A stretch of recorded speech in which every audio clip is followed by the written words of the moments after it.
Hey, this is Mike Matthews from MuscleForLife.com, and in this video I want to talk about a book that I liked because I'm asked almost every day to give book recommendations related specifically to work and business mainly. And regardless of the person's circumstances, this book that I want to talk about here, The One Thing, is almost always in the mix. Now, it's a short book that has very little filler, which I appreciate.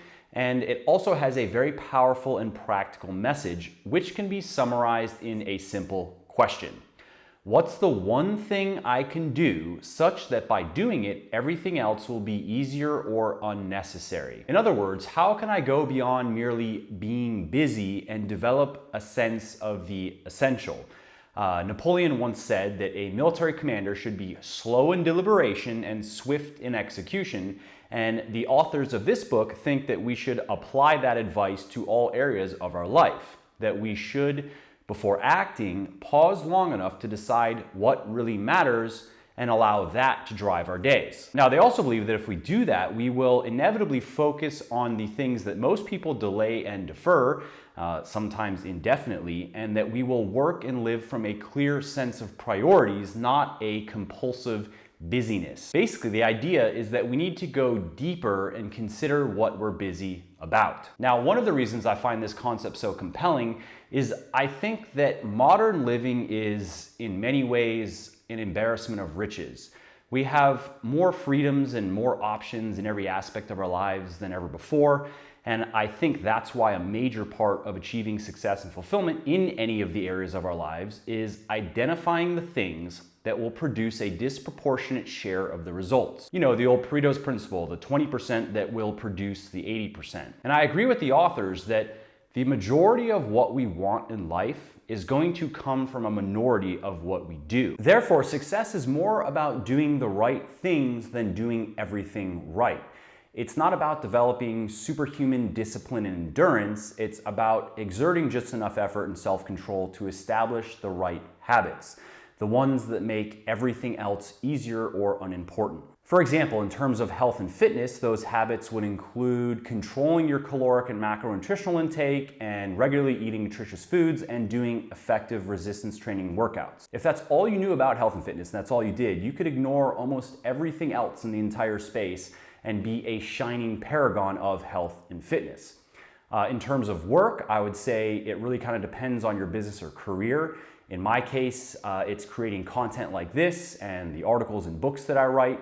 If this is all I did, is just create videos that people like and write articles and books that people like, I could ignore every other idea and opportunity that came my way, and my brand and my companies would keep growing. It's very much my one thing. As you can see, this is a very versatile philosophy. We can gain a lot by analyzing the various compartments of our lives and deciding in clear terms what we want, and then working backward to identify the actions that will most move the needle, and then making those our number one priority. You see, it's the difference between waking up every day and asking yourself, what shall I do, versus what should I do? Without a sense of purpose and direction, it doesn't really matter what you do because whatever it is that you do is going to get you somewhere.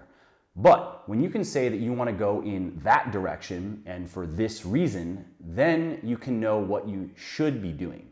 It inculcates a natural sense of priority. Now, another bit of the book that I really liked was the author's discussion of work-life balance, which is also something that I'm often asked about. Now, the idea that you should strive to keep all areas of your life in some magical state of perfect balance and harmony never really made sense to me because I knew that I wanted to achieve extraordinary results, especially in certain areas of my life, and I had no illusions about the sacrifices of time, attention, and energy that doing that was going to require.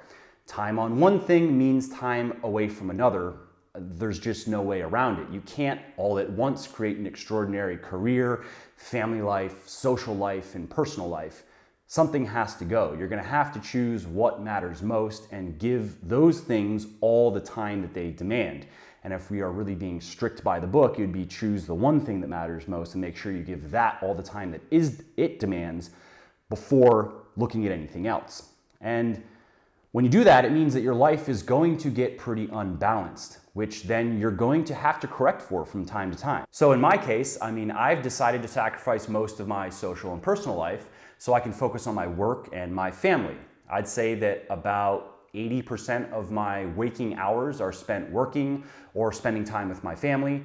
10% are spent eating and exercise, and the remaining 10% is mainly spent educating myself or pursuing, a hobby or pet project of some kind. And that type of life probably sounds like torture to some people, but I wouldn't have it any other way. This is really what makes me feel alive, which reminds me of the famous Joe Campbell quote, one of my favorite quotes from him actually, and I'm just paraphrasing, but he said that people, to his mind, people aren't seeking the meaning of life so much as the experience of being alive. And I think that's a very true observation. And I think that happiness and fulfillment lies in becoming more active and engaged in the world, in taking on more responsibility for ourselves and for others, as opposed to being passive and disconnected and unaccountable. That, to me, leads more toward death, you could first say in a spiritual sense, but I think if taken far enough, can get to the point where you might as well be dead. You're not even living anymore. So anyway, I don't want to blather on too much, but I want to also just quickly say that I liked a few of the other concepts discussed in the book. I liked what the authors had to say on the importance of thinking big, on goal setting, on dedication to mastery, on choosing your friends and taking risks and more. So if your interest has been piqued by anything I've said in this video, then I think you are really going to like this book. You should pick it up and read it. And if you do end up reading it, or if you already have read it, then drop me a comment down below and let me know your thoughts. I read and respond to as many comments as I can, so just hit me up. Oh, and last but not least, please do give this video a like if you liked it, and subscribe to my channel if you want to be notified as new videos go up. Thank you, and I will see you in the next video.